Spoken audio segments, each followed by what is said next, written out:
Molimo.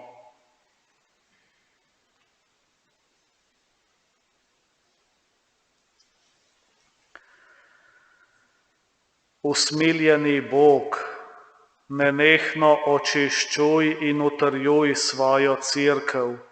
Brez tebe ni nikoli varna, zato ji ne odtegni svoje močne roke. Po našem Gospodu Jezusu Kristusu, tvojem Sinu, ki s teboj v občestvu Svetega Duha živi in kraljuje vekomaj.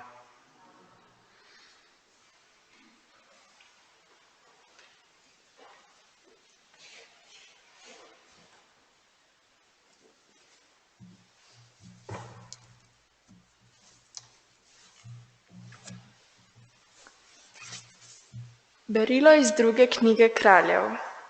Tiste dni je bil Naaman, vojskovodja aramskega kralja, pri svojem gospodu ugleden in spoštovan mož. Po njem je Gospod naklonil zmago Aramcev, toda mož, hraber vojak, je bil gobav. Aramci pa so na vojnem pohodu kot ujetnico odpeljali iz izraelske dežele majhno deklico. Ta je služila pri Naamanovi ženi. Rekla je svoji gospodinji: O, ko bi bil moj gospod pri preroku v Samariji, gotovo bi ga ozdravil od njegovih gob. Naaman je šel in sporočil svojemu gospodu: Tako in tako je govorila deklica iz izraelske dežele. Aramski kralj je odgovoril: Pojdi, pošljem pismo Izraelovemu kralju. Odpravil se je na pot, vzel s seboj 10 talentov srebra, 6.000 zlatnikov in 10 prazničnih oblačil, ter izročil Izraelovemu kralju pismo s tem besedilom: Zdaj, ko pride to pismo do tebe, glej, pošiljam tvojega služabnika Naamana k tebi, da ga ozdraviš njegovih gob. Ko je Izraelov kralj prebral pismo, je pretrgal svoja oblačila in rekel: Sem mar jaz Bog, da bi mogel usmrtiti in oživiti, ker ta pošilja k meni, da ozdravim moža njegovih gob? Spoznajte torej in vidite, da se hoče spreti z menoj. Ko pa je Božji mož Elizej slišal, da je Izraelov kralj pretrgal svoja oblačila, je dal kralju sporočiti: Zakaj si pretrgal svoja oblačila? Naj pride k meni in naj izve, da je prerok v Izraelu. Prišel je torej Naaman s konji in vozom ter se ustavil pri vratih Elizejeve hiše. Elizej mu je poslal slas s naročilom: Pojdi in se umij 7-krat v Jordanu in boš spet zdrav in čist. Naaman je jezen odhajal in govoril: Glej, mislil sem, da bo prišel k meni, se vstopil in klical ime Gospoda, svojega Boga, položil roko na rane in tako zdravil gobe. Mar nista reki v Damasku, Abana in Farfar, boljši kot vse Izraelove vode?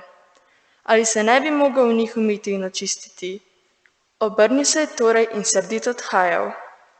Njegovi služabniki so pristopili in mu rekli: Oče, ko bi ti bil prerok, naročil kaj težkega, ali bi ne bil tega storil?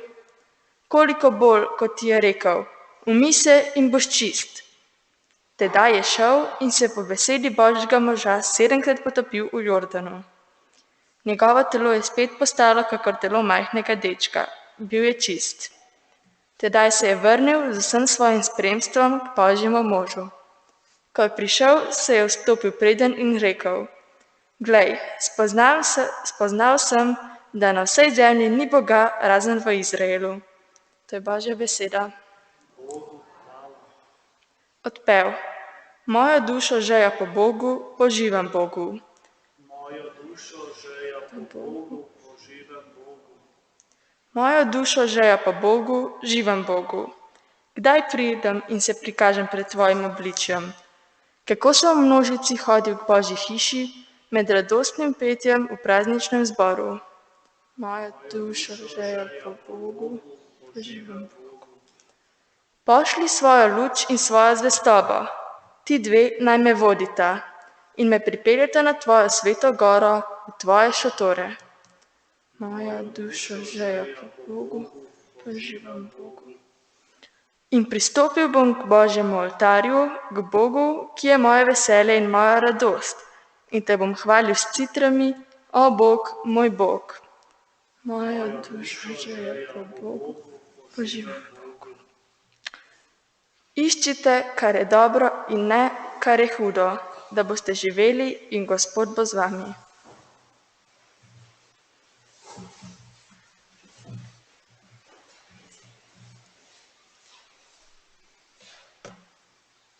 Gospod z vami.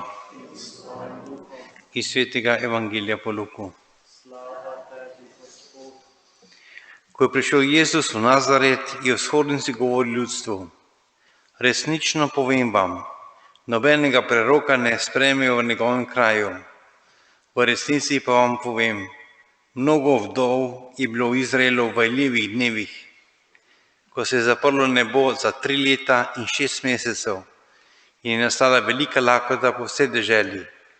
Pa k nobeni izmed njih ni bil Elija poslan, razen k vdovi v Sarepto na Sidonskem. In mnogo gobovih je bilo v Izraelu ob času proroka Elizeja, pa noben izmed njih ni bil očiščen, razen Naamana, ki je bil Sirec. Vsi v vzhodnici so se razsrdili, ko so to slišali. Vstali so, ga vrgli z mesta ter odvedli na rob hriba, na katerem je bilo njih mesto sezidano, da bi ga pahnili v prepad. Toda on je šel posredi med njimi in je odhajal. To je Kristusov evangelij.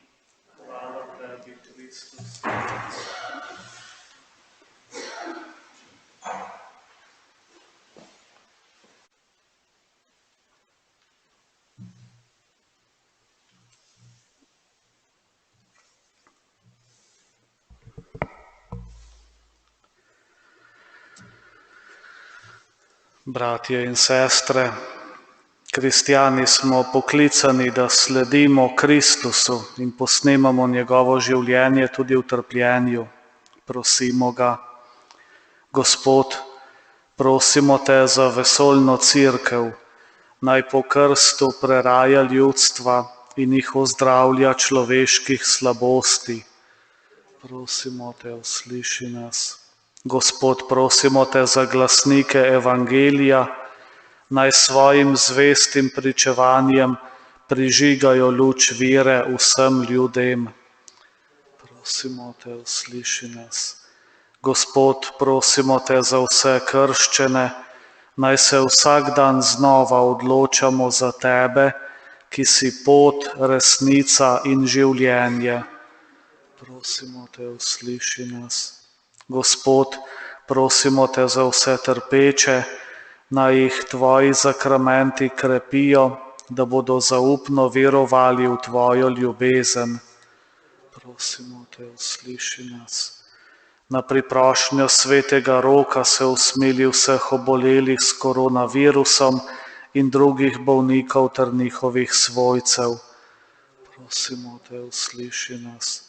Podpiraj vse zdravstvene delavce, da bodo velikodušno skrbeli za bolnike in jim pomagali. Prosimo te, usliši nas. Prosimo te za državne voditelje in vse, ki skrbijo za našo varnost, da bodo v težkih časih modro in odgovorno služili svojemu ljudstvu. Prosimo te, usliši nas. S papežem Frančiškom molimo, da bi z bolj poglobljenim doživljanjem sakramenta sprave okusili neskončno Božje usmiljenje. Prosimo te, usliši nas. Gospod, priporočamo ti rajne, ki so bili zaznamovani s svetim krstom, naj to, kar so verovali, sedaj v polnosti uživajo pri tebi. Prosimo te, usliši nas. Gospod Jezus Kristus, pomagaj nam, da bomo sprejemali tvojo voljo v skladu s poslanstvom, ki nam je zaupano, saj ti živiš in kraljuješ vekomaj.